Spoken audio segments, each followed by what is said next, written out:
quando nós estamos diante de Deus, nós precisamos aprender a acender o que mesmo?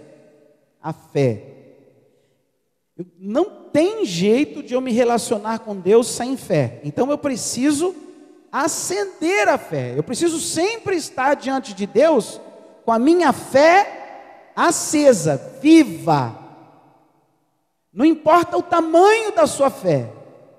O importante é que todos aqui têm fé. Amém? Você crê nisso? Diga assim: eu tenho fé na palavra de Deus. Amém? Você tem fé. Assim como todo mundo aqui tem músculo, todo mundo aqui tem cérebro. Só que eu não consigo ver, mas você tem, não tem? Aí, assim nós temos fé. E essa fé, ela precisa estar diante de Deus, para que Deus possa, através de nós, fazer a sua vontade. E nós aprendemos também que quando eu acendo a minha fé diante de Deus, imediatamente Deus começa a derramar sobre nós o seu amor. Amém? Nós só vamos conseguir estar em sintonia com o Espírito Santo quando nós estivermos cheios do amor de Deus.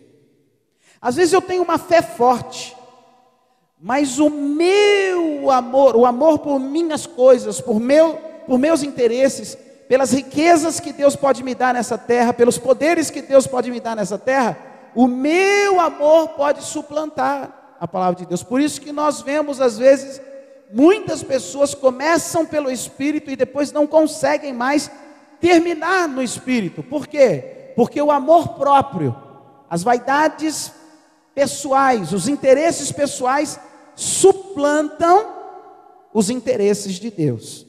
Então toda vez que eu estou na presença de Deus, o que eu busco e o que eu peço, porque isso só pode ser derramado pelo Espírito Santo, é o amor de Deus. Vou falar para vocês aqui, o amor de Deus é baseado em troca? O amor de Deus é baseado em troca? Não. O amor do homem é baseado em troca?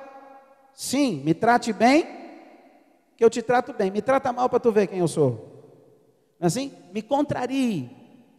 Então nós precisamos aprender a caminhar no amor de Deus. E nesses últimos dias, quando eu falo os últimos dias que antecedem o arrebatamento, Deus vai conceder para a sua igreja muita notoriedade nesta terra. E notoriedade se vem com sucesso, com influência, com liderança. Então Deus está procurando os verdadeiros adoradores para que Ele possa prosperar, para que Ele possa abençoar, para que Ele possa confiar a pessoas os seus poderes, para que estas pessoas em lugares estratégicos possam fazer a diferença para o seu reino. A pergunta é: quantos verdadeiros adoradores nós temos aqui? Quem que é o verdadeiro adorador? Não é aquele que adora a Deus. Adorar a Deus, todo mundo já adorou, louvou, cantou e tal. Mas o verdadeiro adorador é aquele que está disposto a se anular. O verdadeiro adorador é aquele que está disposto a sempre fazer o que Jesus fez. Venha a nós o quê? O teu reino, e seja feita a tua vontade. Quando eu acendo a minha fé na presença de Deus, o amor de Deus é derramado no meu coração. Eu faço tudo isso para que eu trilhe um caminho dirigido pelo Espírito. E é neste ponto que eu quero continuar com você. Eu quero aprender junto com você alguns princípios de Jesus.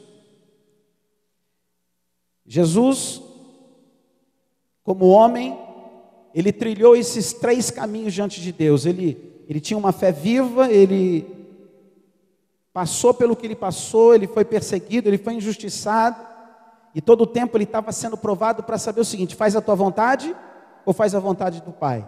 Faz a tua vontade ou a vontade do Senhor? Ele até tinha razão, porque ele foi injustiçado, mas ele preferiu se anular, ele preferiu se obedecer para fazer a vontade do Senhor. Amém? E ele trilhou um caminho pelo Espírito, e é sobre isso que eu quero meditar com você. Eu vou pedir para colocar aí Filipenses capítulo 2, versículo 13. Preste muito atenção no conceito deste versículo. Filipenses 2, 13. Eu vou ler, é um versículo muito conhecido. Pois é Deus quem efetua em vocês tanto o querer quanto o realizar, de acordo com a boa vontade dele. Eu vou ler de novo.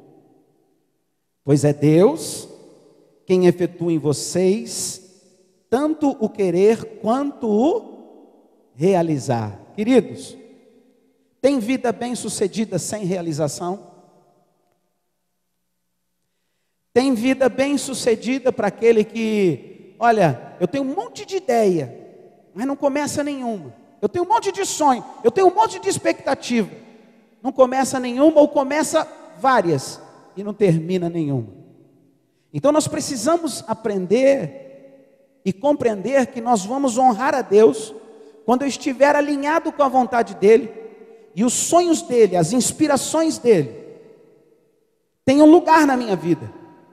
E através desses sonhos e dessas inspirações, eu comece a compreender que eu caminho pelo Espírito e eu não posso caminhar olhando para as circunstâncias. Eu tenho que caminhar olhando para a palavra de Deus. Eu tenho que caminhar olhando pela fé que eu tenho em Deus, pelo amor que eu tenho de Deus, e que eu vou caminhar pelo Espírito, e pelo Espírito é que eu vou conquistar grandes coisas em nome do Senhor Jesus.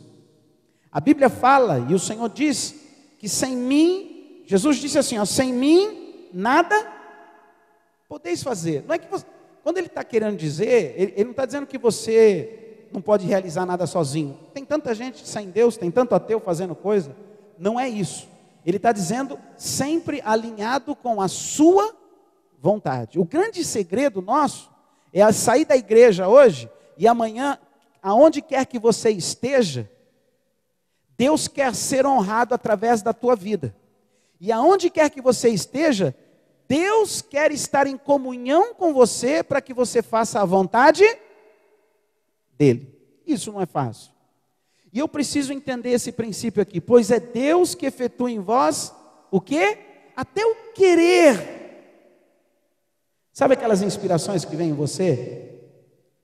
De repente, do nada, você tem até vergonha de falar, mas Deus fala, ó, eu vou te fazer isso na tua vida, eu vou te colocar nessa posição, eu vou te dar isso, ó, você vai começar do zero aqui, mas você vai chegar lá. Quem você acha que está dando essa inspiração na tua vida? Eu creio que é Deus, porque Deus deu a cada um, para suas habilidades, oportunidades diferentes. Deus tem um chamado específico para cada um de nós, e Deus tem os seus dons, os seus presentes, as suas habilidades para você. Mas Deus quer que você conquiste e cresça para quê mesmo? Para fazer a vontade dEle. Então não esqueça disso. Quando eu começo a me dispor na presença de Deus, a me entregar, a me render na presença de Deus, no altar de Deus, o Espírito Santo de Deus desperta em mim um desejo. O que é querer? A pessoa que quer alguma coisa, ela tem vontade? Sim ou não? Ela está afim, ela começa a ver o que os outros não veem. E uma coisa que eu tenho aprendido e também tenho ensinado muito aqui, nunca foque naquilo que não está no teu controle, no teu domínio. Quando Deus te inspira em algo, e Ele te dá vontade, põe esse querer, sabe? Você começa a estar de acordo com aquela inspiração. Não fique olhando com a tua mente se você tem recursos ou não. Porque se você tem Deus, Deus é a fonte de todo e qualquer recurso, sim ou não? É fé. Eu estou me relacionando com Deus. Eu já vi muitas pessoas que vieram me procurar, me consultar e tal, fala, pastor, eu estou com essa ideia maravilhosa, a ideia é maravilhosa mesmo, mas ela está engavetada há 5 anos, sabe por quê? Porque a mente dele disse assim, olha, eu não tenho dinheiro. Aí eu não tenho dinheiro, é um recurso que ele não tem. Então, porque ele não tem dinheiro, ele não faz. Tá certo isso? Vai ser bem sucedido? Isso é fé? Não. Às vezes Deus te inspira, te dá algo, e você fica, mas eu não tenho isso, eu não tenho aquilo. Então, nós precisamos contar com aquilo que nós temos. E a tua fé, na presença de Deus, é suficiente para Deus fazer coisas extraordinárias na tua vida. Isso é fé. Isso é confiar. Porque Deus é que te dá vontade. Deus é que te inspira de acordo com o quê? Isso é importante você entender comigo. De acordo com a vontade? De acordo com a vontade dele. Se o Senhor falar assim, Daniel, de tudo que você tem hoje, o que você escolhe? Se eu pedir para você, larga isso, dê isso, faz aquilo. E constantemente Deus faz essa pergunta, para saber aonde você vai depositar a sua segurança, a sua confiança. Então, o que eu quero passar para vocês é o seguinte, queridos. Deus, até o querer, até a vontade, é Ele que dá. Você crê nisso? E o realizar, é Ele também que faz. Você acredita nisso? Porque se você conceber isso, neste exato momento, tudo aquilo que vem te oprimir, te preocupar, te angustiar, você vai jogar no altar do Senhor e você vai dizer, Senhor, eu estou aqui descansando porque eu confio no Senhor, porque o Senhor é que supre cada uma das minhas necessidades. Quer ver uma coisa? O que Jesus fez, baseado nisso, eu quero que você entenda comigo estes princípios. Coloca o versículo 14. Versículo 14. Olha o que nós aprendemos nessa palavra. Façam tudo sem... Ai, que delícia. Façam tudo sem... Gente, na hora que a maré está ao contrário. Você quer ir para frente, a coisa vai para trás. Primeira coisa que aparece dentro de nós, o que é? Queixas e... Vou trocar de pastor, aquele profeta era um mentiroso, nenhuma profecia. Aí começa a meter o pau. E aí começa a ficar perdido, desesperado. Aí começa a querer procurar tudo que é caminho para poder resolver o problema dele. Então, queridos, quando nós entendemos que Deus efetua em nós o querer ou realizar, eu pergunto para você, você está no altar do Senhor? Você está espiritualmente na presença de Deus? Se você está, vocês lembram que fala Salmo 42:11? Davi nos ensinou essa relação, né? Por que está assim? Aflita, ó minha alma. Por que eu estou tão perturbado? Por que eu estou tão assustado? Eu tenho que colocar a minha esperança em Deus. Então esse é o exercício. Se eu coloco a minha esperança em Deus, eu estou na presença dEle? Estou no altar dEle? Sim ou não?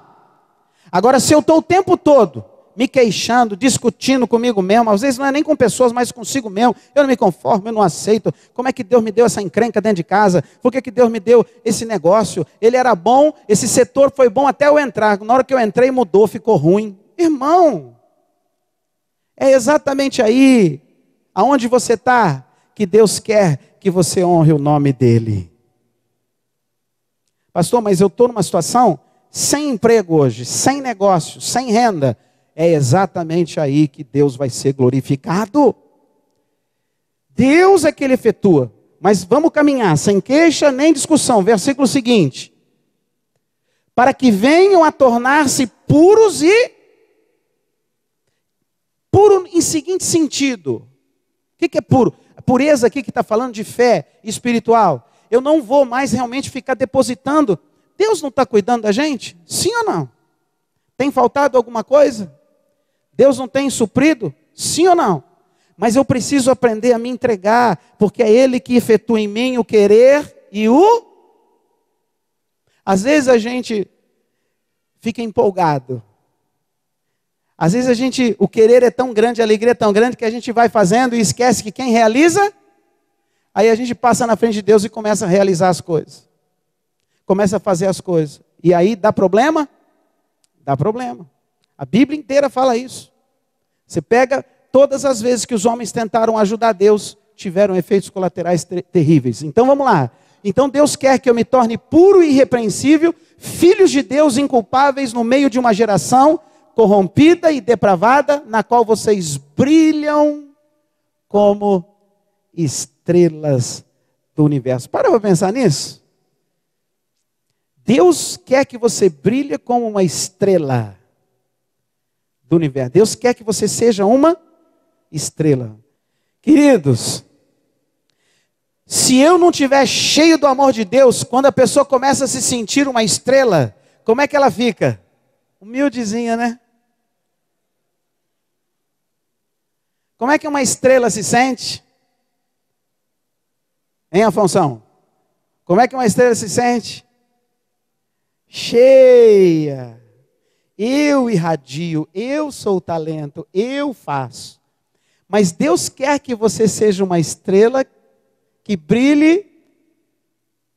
Você não vai ficar famoso em Sorocaba. Você não vai ficar famoso no Brasil. Deus faz você brilhar em todo o universo. Amém, queridos? Porque Deus vê grande. Quem foi a maior estrela que já existiu? A estrela da manhã. Vamos ver. Vamos ver o que essa estrela fez? Coloque aí.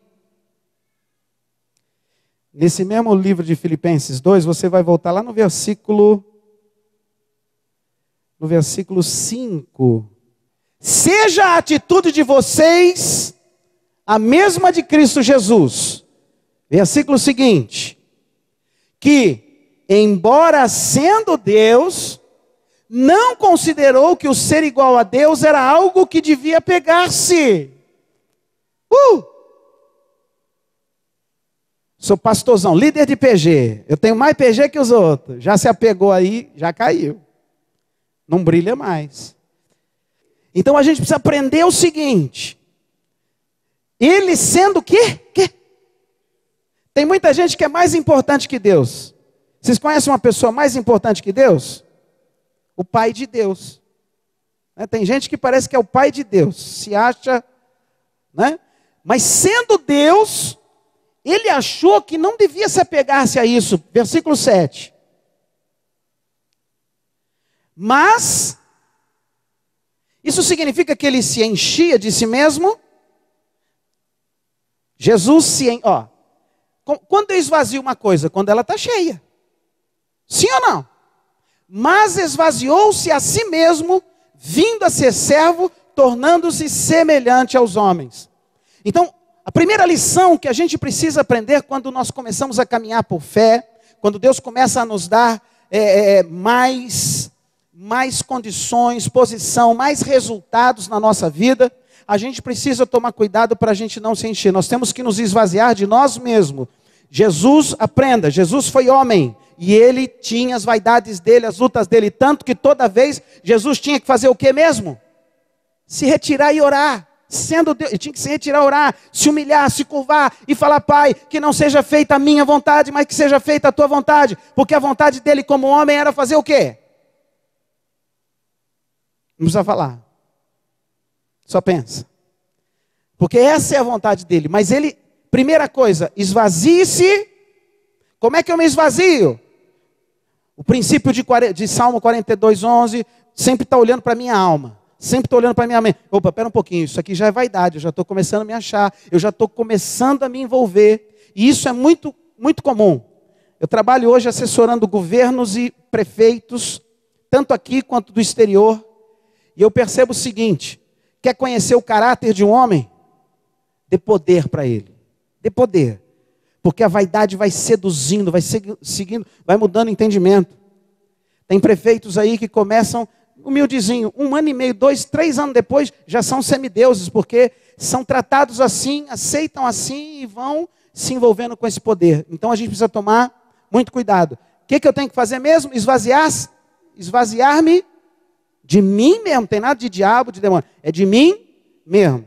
Segundo ponto.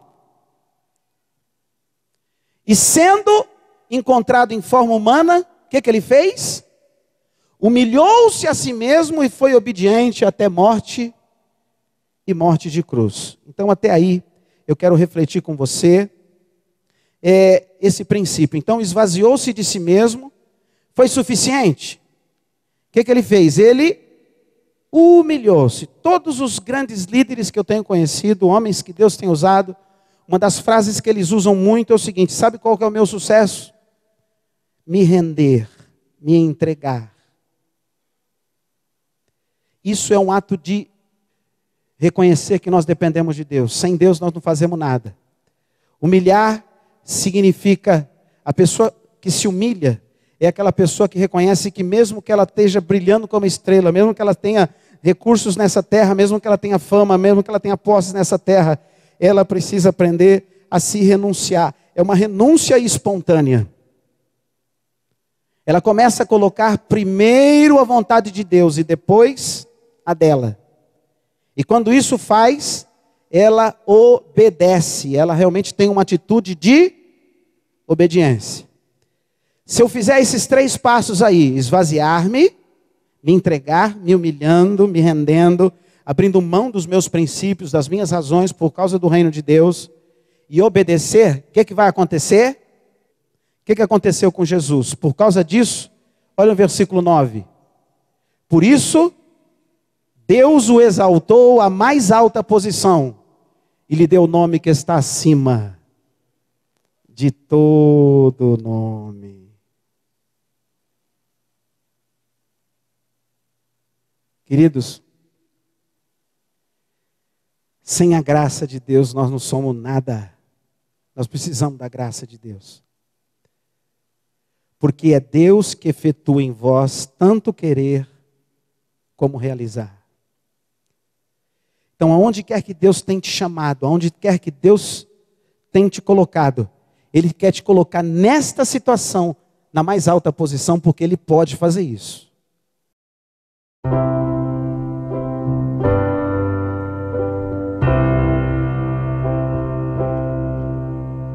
Eterno, glorioso e soberano Deus.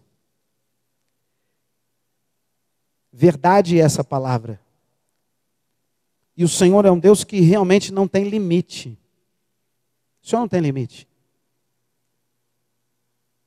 Porque a tua palavra diz que o Senhor é onipotente, onipresente e onisciente. E nós cremos, Senhor, nesta palavra. E nesta noite, juntamente com a nossa comunidade, a nossa igreja, nós nos curvamos diante de Ti e pedimos a Ti, Senhor, perdoa toda forma de cegueira, toda forma de insensibilidade espiritual. Nós estamos diante de um Deus tão grande e não podemos nos conformar com obras tão pequenas. Servimos um Deus grandioso. Servimos um Deus que tem poder para transformar o menorzinho aqui no maior. E nós queremos, ó Pai, nesta noite nos render, nos entregar. Perdoa as queixas, perdoa as discussões que não nos levam a nada. Perdoa, Senhor, os momentos de desperdício de tempo e também de confiança na Tua palavra. Perdoa se ainda estamos sofrendo e algumas promessas do Senhor não se confirmaram na nossa vida, talvez porque estamos confiando no pouquinho que o Senhor já deu nessa terra. E esse pouquinho começa a ser prioridade. Esse pouquinho começa a ter prioridade na nossa agenda. E já não conseguimos ter tempo para te servir, nem na igreja, que seja apenas 3 vezes por semana, 6 horas por semana. Pai, tem misericórdia desta geração Tem misericórdia e transforma-nos, ó Deus, para que nós tenhamos uma vida profunda em Ti, enraizada em Ti, mas com sinais e maravilhas que honram a grandeza do Senhor. Pai Celeste, eu oro agora apresentando os Teus filhos aqui, porque o Senhor me revela e o Senhor me mostra, a muitos aqui, o Senhor tem colocado e inspirado sonhos grandes. Que você esteja disposto a crer nessa inspiração que Deus tem te colocado. Porque só Ele pode fazer. E Ele é quem te escolheu. E é Ele quem te chamou. Não se esqueça deste dia. Porque Deus vai derramar sobre ti uma unção de sabedoria. De sensibilidade. Para que você comece a trilhar caminhos que engrandeçam o nome do Senhor. Para que você comece a trilhar caminhos e colher resultados que você vai entender e compreender. Foi Deus que fez. Foi Deus que fez. É o Senhor que nos dá estratégia, é o Senhor que nos inspira, o Senhor que nos dá sabedoria, o Senhor nos dá o querer. E Ele também, através de nós, é Ele quem realiza.